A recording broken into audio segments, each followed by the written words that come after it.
Good Monday morning, you guys. Oh, I don't have strep currently, so it's a good Monday for me. It's Give it not a month. super hot. I know. It's not super hot or anything. So, I hope you guys are having a good Monday like we are. But you guys listening to Author Talk with me, Amy, Russell, Valerie, and our lovely author guest today is Tony Stewart. So, you guys know we always talk about weekends first. So, let's just dive into weekends. Mine was chaotic and fun. So my two brother-in-laws, you guys know Josh has two brothers. One of my brother-in-law is moving to his residency from medical school. So he graduated medical school on Saturday, which also ended up being Josh's other brother's 22nd birthday. So we celebrated the 22nd birthday on Friday, the graduation on Saturday. The girls also had a birthday party on Saturday. There was a pool party. So it was fun. Russell, shut your mouth. It was fun. It was chaotic. And just what family is. So you just embrace it and you roll with it. And then on top of that, you guys, I'll go ahead and give you all a sneak peek into my chaotic weekend coming. Joss's youngest sibling, his sister, actually graduates high school on Saturday. So I'll be going to San Antonio on Friday for her graduation party and Saturday, for her actual graduation. On top of that, Meadow, you guys, is finishing kindergarten on Thursday. Oh my gosh. But how great. Kindergarten has gotten so much better than when I was there. One, I don't remember when I was there. But two, on her celebration day, they're gonna have freaking inflatable water slides and stuff for them to party just for kindergartners. I want to go to that day, you guys. It just sounds awesome to me. But Sounds then awful. no, it sounds fun, but then, they're gonna Sounds tell me, great. her graduation high school date, the year, and then, you're all just gonna cry. So, be thankful that our show is not on Wednesday, because I would be looking like a hot mess, okay? Because, it's just a mom thing for sure. But I hope you guys had chaotic fun or even low-key weekends. Valerie, what did you do this weekend? Russell always wants to go to you and your crazy Margaritas, adventure stuff. drinking. I'm So sorry to disappoint. No margaritas this weekend. We went to Oklahoma for a graduation, and that's actually the first time I've Poor been life to Oklahoma. choice. Yes, but I was like, wow, it really is flat if you leave what you get out of Texas.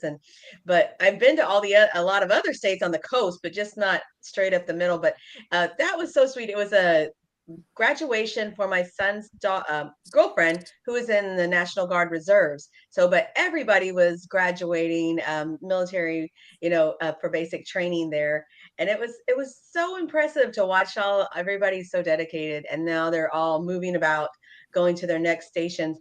And then we came home and had a crawfish boil, of course, another one. nice. Yeah, like you didn't have a margarita during the I crawfish did boil. not. There's not a I think chance I believe that. I had a Dos Equis. I was gonna say, Okay. that sounds more like a beer than a margarita for crawfish Yeah, boil. you gotta Yeah. pull down that heat and then help, Yeah. it's those bubbles helping. And then we had, there's always something, but we're just having a good time. Lots of family, lots of hanging out, lots of heat. Oh my gosh! In Lawton, it was not hot at all, and I was sitting out in the sun, on this patio, and they're like, "Are you gonna stay out there the whole time?" I was like, "This is not Houston sun. You're a This Houston is girl, nothing." Yeah. right? Yeah, I was like, there's not even humidity here. This is so great. I But it love was it it. was a good weekend. Lots of family, lots of celebration. Fun. Russell, what about you? Okay. Imagine this.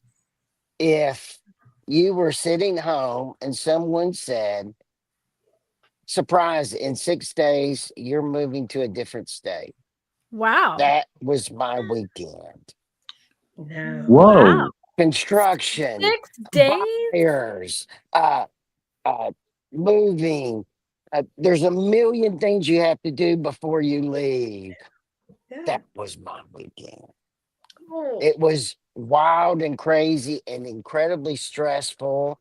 I'm sure you can imagine there was sometimes not as sweet words between my wife and I as we were dealing with everything, we got to sell a house. We got to buy a house. The only houses we can find in my daughter's subdivision are the ugliest damn things you ever saw. So that Yeah. means complete rebuilding, uh, things like getting registrations on cars ready so we can transfer our driver's license without any it just goes on and on and on. Mhm.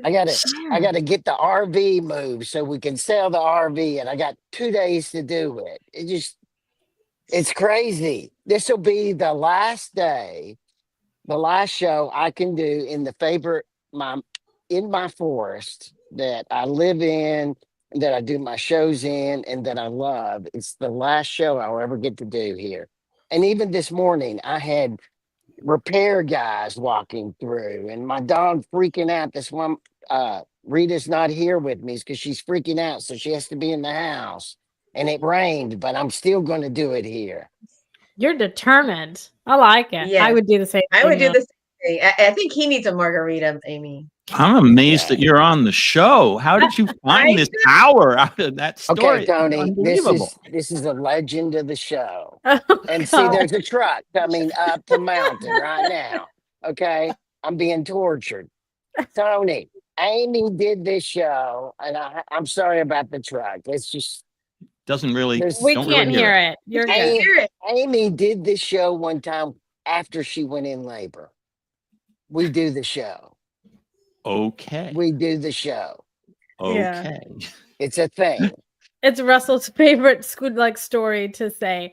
I always have to tell you, I was like in my room. I was in my labor and delivery room and pacing. I wasn't videoed on the show. I was in the comment section. I texted them that morning telling them I had gone into labor and I couldn't be on the show, but I For was fear still of, like, sharing. suddenly screaming in the middle of the show or something like that. Well, it wasn't so much like that. It was my first daughter. So she didn't come for a couple hours later, but Mhm. I was actively sharing it, which is what I've already done here, right? I've already done all those things. And I was in the comment section engaging, and maybe I shouldn't have done that, because then the whole conversation switched to holy crap, Amy's in the comment. What's going on? Right. The whole conversation switched, but that's It just was a great show. Russell loves to tell that story whenever he can. So it's just, he loves to. Man, 6 days, Russell. I bet you are thriving in the I am crazy chaos of it. I mean, Saturday morning we get in 2 rented vans and head to Houston. Wow. Crazy. Yeah, I that's can't fun. believe it. It's exciting though. There's exciting Yes. points and stuff. It's So very I can exciting. see that. Well, at least you're not drawing it out over 6 months or 9 months the way Right. most Oh, of but us we normal will, human because beings there's do. so many extra things we have to do, Tony, right? Mm-hmm. Yeah. So we'll be coming back to Atlanta. In the middle of that, we have my son's wedding in Rome that we're going to. Fun. Yeah. Oh man, these are all exciting things. Exciting chaos is going on, Russell. So if Russell's missing for a hot minute, you guys, now we're all gonna know why. He's trying to what is it? Yes, Corral the chaos. As my Mhm. father would say when I grew up, it was one of his sayings, I'm wound up like a $3 clock. Nice. Mm. I've heard that I'm one. tight. I have heard that one. Tony, what about you? What did you have a chaotic weekend or a relaxing one? No, I had a really calm and pleasant weekend. Well, chaotic can be pleasant too. I live in New York City. My late wife was an artist, so I got tons of artist friends. And one of my friends was having an open studio on Saturday in Long Island City, which That's so awesome. it was great. I rode my bike. It was beautiful weather here. I got my bike out. I rode out over one of the bridges over the East River to where her studio is, and I hung out there. And she and her husband are really cool, so they have good champagne at their openings. I mean, this is not the kind of opening like at an art gallery where you might expect to be served champagne. This is a starving artist in her studio, but they happen to love champagne. And so they reward you for coming to the open studio. Hung out there. Some other mutual friends came by during the time I was there, had a great time, rehydrated with water before getting on my bike, because you do not want to ride your bike with alcohol, and rode back. And my girlfriend is away, my partner, I should say, this weekend. So I'm on my own with my cats, and just hung out here and did whatever I did. And on Sunday, my 97-year-old mother is hanging in there. And my sister and I, she lives also in New York City. So my sister and I converged there and took her out to lunch and then went to a park and hung out for a few hours. And it was all not chaotic at all and really enjoyable and kind of fulfilling. Nice. I like it. That I've sounds never great. been, yeah. Yeah. The way that you described it, I've never, so Tony, I haven't left Texas. I left for 3 days to Detroit and I'm just, I don't leave Texas. That's just, yeah, I don't. But the way that you described, New York and then your thing, I can just picture it being beautiful and Mhm. the weather that you would say would be enjoyable. I'm sure us Texans would also be like, wow, Oh, this is totally. nice. When you're talking about no humidity, getting out of Houston, I mean, Yes. we have our humid summer. The weather sucks here all summer long, maybe a few degrees cooler than Texas, but very humid. We're right on the Mhm. ocean and the river. Oh, But yeah. this was a beautiful spring day, 75 degrees, low humidity. You can't beat Yeah. it. It's the kind of day you just live for. Nice. We I have to could, thank our listeners. Tony, most people don't watch us live on Monday morning. Most people listen to our podcast during the week. Sure. They listen to us driving to work or working out. That's why our time is 45 minutes. It's the average workout that someone has. Oh, cool. I get it. And we're like top 1% in some of the podcast channels. We're very humbled by it. Mm-hmm. When it first started on podcasts, I could never find us. We were buried in the millions of podcasts. But then Amy did some magic. We're close to the top. Even I can find us. Amy, how can people find us? yes, you guys, I'm telling you, if you think me being in labor in the comment section of Author Talk is impressive, Russell would wait 30 minutes after our show and text me, how do I find us? Okay. So the fact that I don't get those text messages anymore because he can find us is just very impressive to me, you guys. So you can go and find us just like Russell can on any podcasting network. My go-to is Amazon Music or Spotify. If you're an Apple user, iTunes. Android is Google. Good Pods also type in Author Talk, look for the crimson, red, and gold. You guys already know those were my favorite colors, and I rebranded us. And now Russell can find us, and everybody loves it because that's just how we are. We all love it, and it's great. So click on that. You can also, if you want to watch us, me and Valerie are very animated. Russell's look of death is what I call it towards the end of the 45 minutes. You can witness too on our YouTube channel, over on our Facebook group, any one of our social media channels. You can go and engage with us. The best way to be on the show is to either have your publicist reach out, but direct messaging works the best, you guys. For me, my emails get bogged down. I get 3,500 emails a day. So if you send it at 8 in the morning and I see it and I haven't responded, it's out the window by 10. I'm not even going to lie to you. I'm being completely honest because it's gotten pushed down. So direct message me on something and I will get back to you. Yeah, she pushes me out too. I feel honored that I made it onto the show. Yeah. Oh, But we haven't I had a love visit that. from the cat today, Amy, or the dog, the cat and the dog, huh? Oh, Or a well, child. yeah. I know. I Okay, don't have a child yet. I'm dying to ask a question before Valerie starts asking you about your book, Tony. Okay, So, whatever you want. Your bio says that you traveled through India. Yeah. I am a lover of India. I've traveled in India. Tell us where you went to India, why you traveled in India, and what you did to prepare to travel in India. Okay. So it's a combination, a kind of a confluence of things. My wife had a painting studio not far from here that she was living in when I met her. And this had been 20 years before we started traveling. She moved in with me, and she had this painting studio right near Columbia University with a little bedroom that she used to sleep in. So she started renting it out. And one year, Indian woman came and was living there, renting it while she got like a computer science degree at Columbia, master's. And the woman's mother came and slept on the floor of Lynn's studio for 3 months, and we really got to know her. The mother was more our age. The student was in her 20s. We were in our 40s at the time. And they were like encouraging us, come to India. If you come to India, we'll make it easy for you and stuff like that. Meanwhile, I had a job at that time that wasn't an especially prestigious job. It was kind of wonderful. It's doing some international consulting of a sort where I was flying back and forth to Europe like 15, 18, 20 times a year, spending a third of my time in Europe. And I amassed so many frequent flyer miles that we didn't know what to do with the damn things. And I have very long legs. I'm not interested in, I mean, I was flying economy to Europe, I should say. This was not like your high paying consulting gig. And I was having a very good time. After a while, they start rewarding you and for being such a traveler and sticking you in the exit row or occasionally bumping you to business class. So I was really enjoying that whole thing. But the idea was, okay, I got hundreds of thousands of miles that I'm earning every year.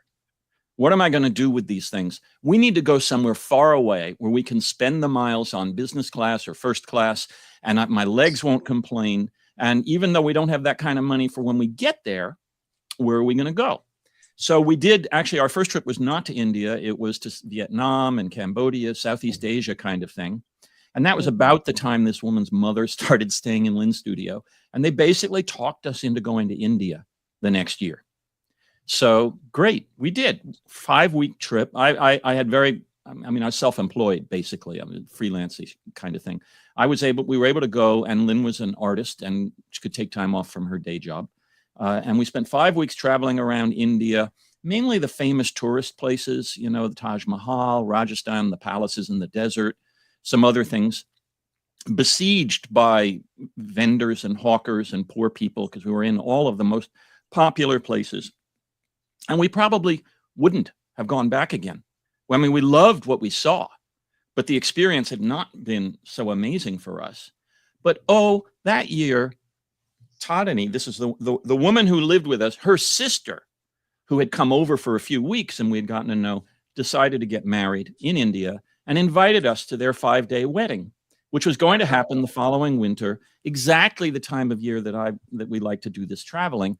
Well, okay, guess what? We had just seen the film Monsoon Wedding, which is all about a 5-day wedding and is a very cool indie film from 20 years ago. We had to go. So, of course, we went back to India a second time. And this time they told us, they said, you know, in the north where you traveled, the people are really friendly, but in the south, they're honest and they don't chase you the same way. Why don't you spend more time in the south? So besides going to this wedding, we also booked a couple of weeks of hanging out down in the south and on the coast.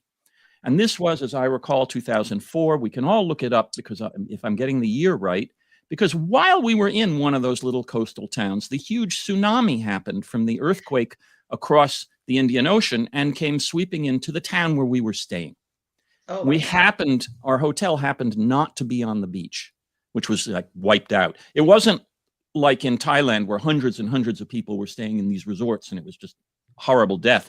But some people died and basically the whole town emptied out except for this little hotel we were staying in, which was a little upstream. And everyone left who was either an Indian native who worked there because they were scared to death and there were a lot of superstitions and they didn't know what was going to happen. All the tour groups left. The only people left in this town for about 5 days were independently traveling tourists like me and Lynn, and a few of the managers who ran that one hotel. And everyone sheltered in that hotel. And we had 5 days together hunkering down until the services were back and you could kind of travel again. It rather changed our plans. We still made it to the wedding. But we said, oh my God. First of all, we had a great time. I mean, it was so intimate and special. We got to go back to that town. So the next year we made our third trip to India and we went back to that town and we saw what had happened a year later. And we saw some of the same people who hadn't fled, who all were back. There were some townspeople there, obviously, that we saw again. And we hired a car and a driver because that's how you travel around India. It's not the same as hiring a car and a driver in America, to put it mildly. And we did a trip around the South and we just fell in love with that. And that we went a total of 8 times for an average about 4 weeks each time. We never went up into the mountains. We always did it in the winter. The furthest north we went was Delhi and that area. And then we went to Calcutta and we went to Varanasi. Those were the most northern cities we went. That's about 3/4 of the way up. That's the heart of India there. And we did a lot of traveling in the south in Tamil Nadu and Kerala and whichever state Bangalore is in. I forgot the name of the state. Over many visits, and people would invite us into their homes. Yes. We'd be walking down a street somewhere, and people would come out and want to talk to us, and would invite us into their home, and we'd have tea with a family that we knew nothing about. There were so many special experiences. We just loved it again and again and again. Wow. Thank you. You're very welcome. That's beautiful. I love India. So I Yeah. love hearing other people with wonderful stories about the wonderful place. Yes. Russell, the next time my in-laws are in town, I'm gonna call you and you can pick their brain. They're from I'll be Tamil close, Nadu. apparently. Yeah, yeah. they're from Tamil Nadu is where they're from, and then they moved over here. My father-in-law got his PhD from Texas A&M in Galveston, and so they got married. They had an arranged marriage over there, and then he came here for school, and she came a year, 6 months or a year later. But they're from there, and so my husband's a first generation Indian. Can I just ask, Yeah. since we're talking about Tamil Nadu, do they happen to be from the Mahabalipuram, or also called Mamallapuram neighborhood, which is just south of She's not Chennai? going to know that. I'm just curious I if don't they know. ever mention these names. I mean, We they went to, mentioned that's the town Chennai. that got hit and that we went to so many times. Yeah, they've mentioned Chennai. And then they mentioned going to the beach and stuff because it was really close to them. So they Yeah, mentioned it's that. right on the coast. Yeah, Yeah, they don't mention like yeah, because I don't understand them, but they speak in Tamil. So and I know when my name's mentioned in Tamil because it's just my name, and then I know they're talking about me, but I don't understand Right. the Tamil. But my husband understands it. He just can't Well, speak it. yeah. It was his first language. Yeah. Yeah. Right. I just thought it would be one of those absolutely amazing coincidences if they happen to be from this modest-sized town about an hour south of Chennai. You know, if you Probably send me how you spell that name in an email, I will text and ask, and I will email you back. Because one, I don't know how to spell it, and I can't say it the way that you Right. just did. But I will get you an answer because I mean I text them all the time, so I can Sure. definitely ask. Sure. For sure. I'm going Yeah, to make a little note here.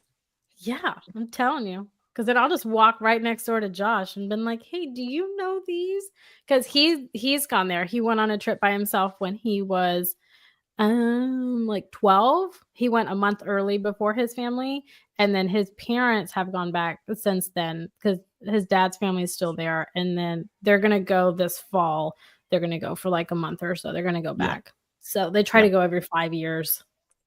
So And We do presumably need to for a get month. on the book, though.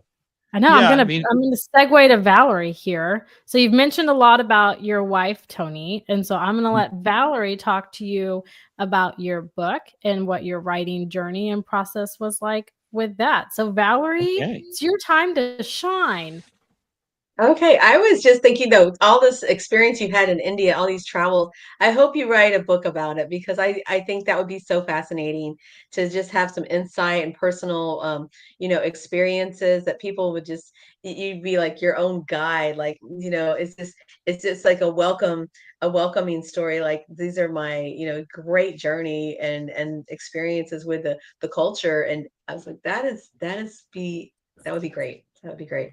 I think that's a really cool idea. I keep wondering what I should write next. I've kind of Yes. been bitten with the writing bug. We're doing Carrying the Mhm. Tiger, which is my current book.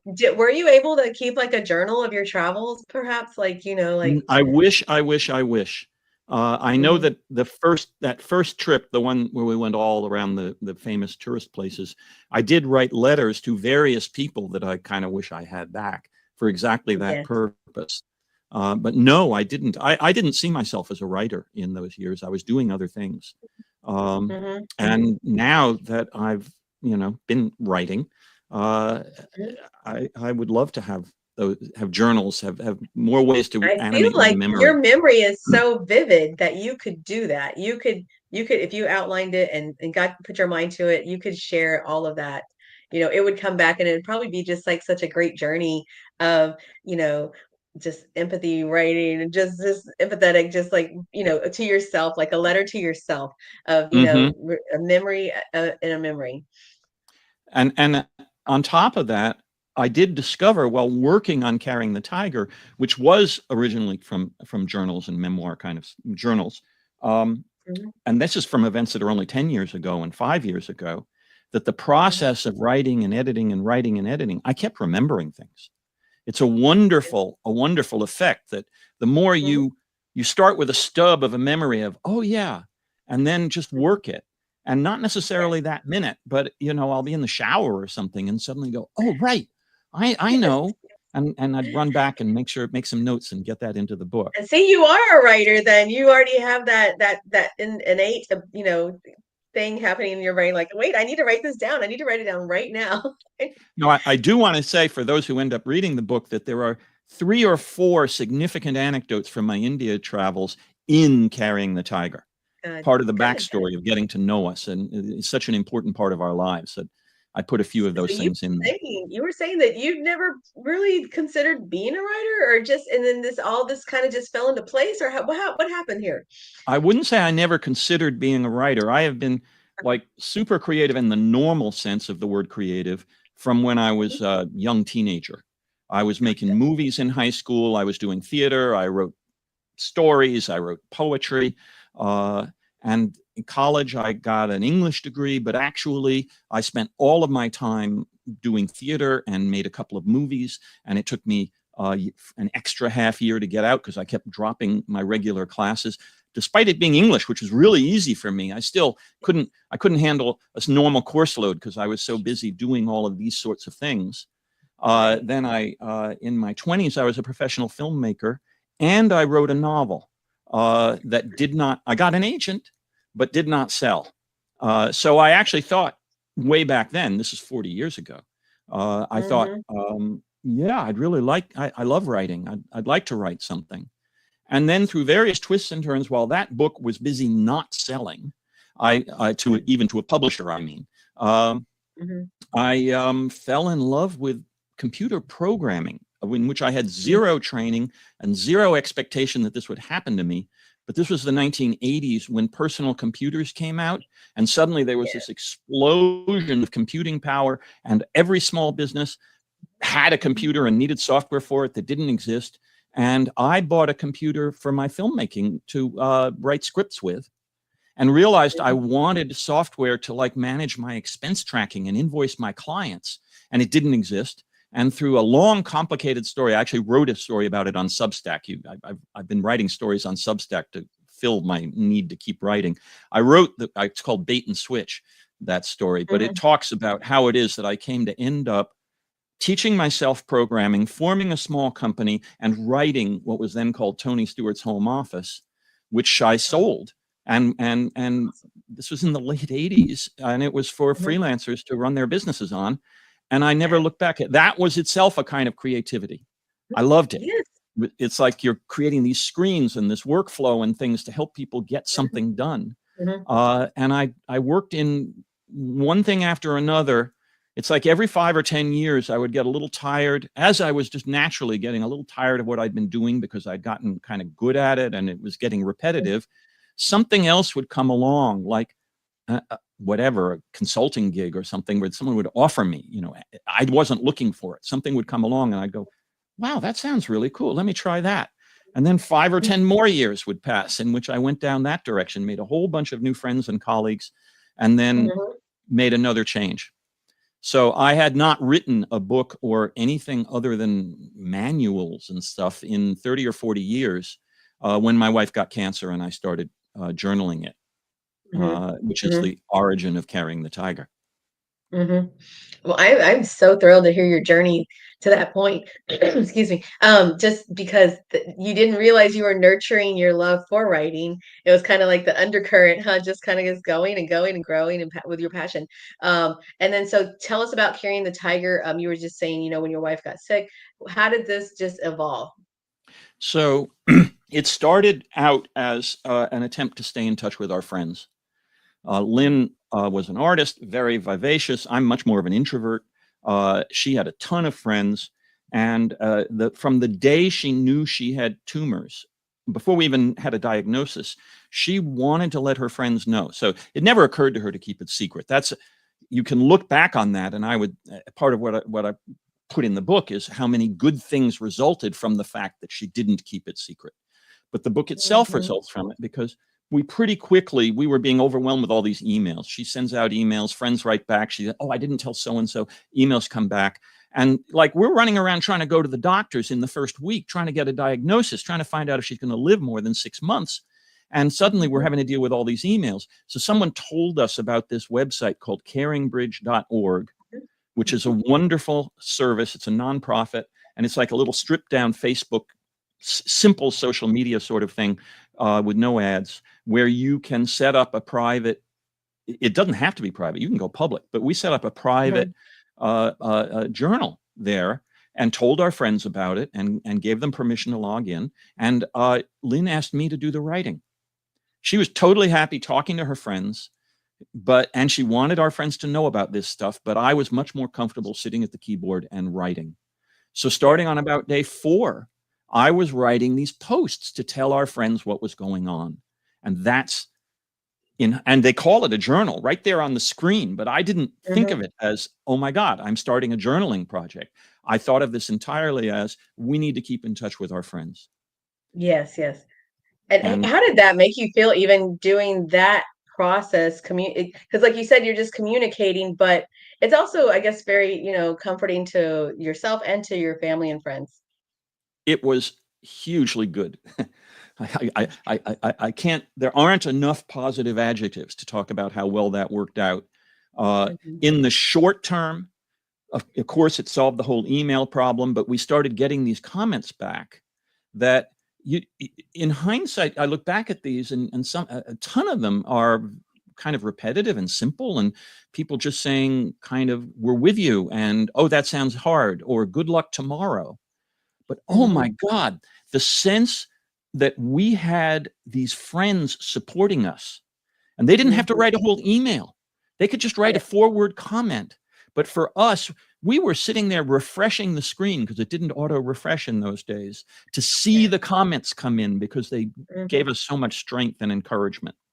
And then over time, I got more comfortable, and I'm getting all this positive feedback. So I started adding to the posts more about what it felt like, and more about the whole, well, what does it mean to live with cancer? Because we're kind of intellectual, thoughtful people, and we're talking to each other about, what is it like for us now with this diagnosis? Lynn had incurable stage 4 non-smokers lung cancer from the get-go. It was already stage 4 before we heard about it. Her odds of survival, the timeline for people with chemo, traditional treatment, ranged from 6 months to maybe 18 months. That was sort of the range when we started. And we have this death sentence hanging over us. What does this mean? How does it make us feel? So I started putting more of that stuff in, including when we were totally depressed and stuff. And the first time I wrote a post where I had nothing to say except, we're really depressed here. This feels horrible. We're like slogging through a swamp. I seriously considered not pressing publish on that post, because I was so afraid that going purely into bad news with no forward motion, our friends would drop off, that like all they wanted to hear was the good news. And quite the contrary, we get these wonderful comments back like, thank you for sharing what's really going on. Yeah. So this feedback loop, this cycle goes on. And then we also got comments from people which actually were informative and thoughtful. And like, Lynn's trying some drugs. It turns out friends of ours have taken those exact drugs and have advice about side effects or what to do. It was wonderful information coming back to us. And it also eventually led to me having this body of material, so that and even some of the comments were saying, these posts are helping me so much. Please keep going. Yes. Like, keep going through hospice, keep going through my grief when I thought I would stop, because of course she had died. It was her journal and she had died, but actually it had become my memoir basis. And my friends were saying, keep going. And it was those comments that inspired me to try and turn it into a book. And I think that's because you probably don't realize that, not everybody's going to be able to share their situation, but you have touched you know, so many people through your experience, because someone else is going to relate, like, oh my gosh, my friend died from breast cancer, or my grandma died from this, or somebody just got diagnosed. I had a friend, you know, just died from brain cancer, just like that. And just your impactful words probably just touched so many hearts. And then that's, you know, that's why you got that feedback, because they needed to not only hear you and support you, but also they're connecting with you, and they're, you know, it really makes people just have a bright outlook, that you know, we're not alone. Yes. Yes. We're not alone. And also, so much of what I ended up writing about, some of which wasn't in the original post, but which I put into the book because Lynn didn't want me to share all of the messiness and the diarrhea and her pain and things. And then some of my emotional stuff and a breakdown that I had and things like that. They weren't all in the posts.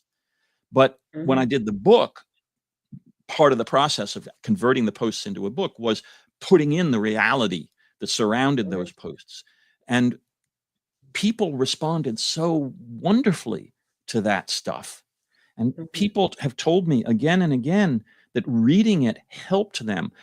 One of my beta readers, when I didn't know whether I would actually publish the book, right? I'm doing this work, but getting something like this out there for an author that no one's ever heard of in his late 60s with no big social media following, everyone said, you will never get a traditional publisher to do this. They won't do it. You're going to have to self-publish if you want to do it. And I was considering whether to do it. And I sent the things out to beta readers to say, is this worth it? And it wasn't even the final, you know, it was an earlier version. And one person wrote back to me, reading your book helped me transition through the loss of my best friend and then my brother and his wife. Holy crap. I know it will help many other people. Yes. And And why that, the title why your title, Carrying the Tiger? oh, that came early on. I didn't know it was my title early on, but it comes from an anecdote that's early in the book. A friend of Lynn's wrote her an email that said, in my Tai Chi group, we carry a tiger for a friend who's facing a serious challenge. The three motions of bending low, picking up the tiger, and putting it on a hilltop far away make that challenge so much less scary. Yeah. And Lynn wrote her and said, that's wonderful. Please do carry tigers for me. And could you teach me how to carry a tiger? Oh, Oh, that's, exactly. yes. And I'm sure she felt all this love too. And that, you know, like you're expressing your things, but it's also coming back to y'all like tenfold, just like we're sharing, you know, just lifting you up. Exactly. Exactly. This whole thing paid off in ways, emotionally, I mean, at the time, in ways that I never would have dreamed of. Never. It turned out so supportive and loving and helpful for us. And do you feel like the book is going to be the same for other people? It sounds like it absolutely will be. I think so. I mean, we're early on. I'm at the Yes. stage where it's only been out a few weeks, and you know, a few hundred people have bought it, but it's already got like 35 great reviews on Amazon, and I am going there. I'm at this nervous new author phase where I go to Amazon like 5 times a day and refresh the page to see if another review pops in. But especially, so many of these reviews are not, quote, reviews. They're not like a journalist would write a review. It's more like that letter. Although I have to say, not that many people write to say, this just helped me through the loss of my best friend. But people are writing, saying things like, wow, this book really touched me. This book really helped me. So my general feeling is it's definitely not a book for everyone. I mean, it is. The subtitle of this book is Living with Cancer, Dying with Grace, Finding Joy While Grieving. So this is a book for people who want to watch what my experience of those 3 things was like, which is, of course, not everyone. But I really believe and hope, and my fingers are crossed, and I'm praying, and I'm an atheist, but I'm praying that it will reach that group of people, because I get the feeling that when they read it, a lot of people love the book. I agree. Russell, did you have a question? Yeah, my body language said that. Good read. Yes. I have a couple of questions. One, would you send us a picture of the book because I want to post it on my social media and suggest that this could be a really therapeutic book for people that are in the categories that you said that are on your cover, right? Yeah. And wow, that was a great presentation. It just kind of shut me up. Good job. Thank you. Thank you. And yes, of course, I have Amy's email address, right? From you. You sent me the link to the show last night. So I will send you the book cover. Absolutely. I've certainly got it. Yes. Or And even thank you. better yet, send us the link to the book on Amazon, right? Oh, you That's even bet. better because it has the cover on it. It has the cover, And and it has these reviews that have been coming in that are like making my day every time a new one appears. right. And I Mhm. want to be able to recommend, look, you need to watch the interview of Tony. And you, if you're one of these people, are, and frankly, Tony, we're all going to be one of those people. Well, yeah. This Yeah. is a book that can help. And I will, I mean, I've got it cleverly positioned subliminally over my shoulder for those people actually seeing the video. So I'll show you what the cover looks like. Although I know most people are hearing this and not seeing the cover. I will, of course, send you the link to it, but that's Okay. what the book looks like. Mhm. Actually, that And book my- has been living in yeah. that spot. Hey, you brought it up. Wow. Yes. Yes. Amy That's sometimes it. pays attention. And the next thing is, where can people reach out to you or contact you or find out more about you? My website, TonyStewartAuthor.com. And you can, so it's Tony Stewart plus the word author, spelled just like that race car driver who's younger than me and came and stole my ability to be the primary Tony Stewart on the web. I had to be Tony Stewart Author to get some space.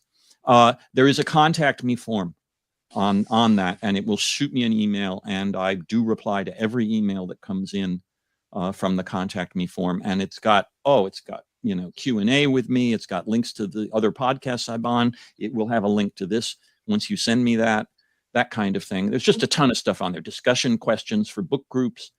I've been working hard on that. Some of my past skills came in handy because I did the website myself, Absolutely. and it's pretty full featured. Mhm.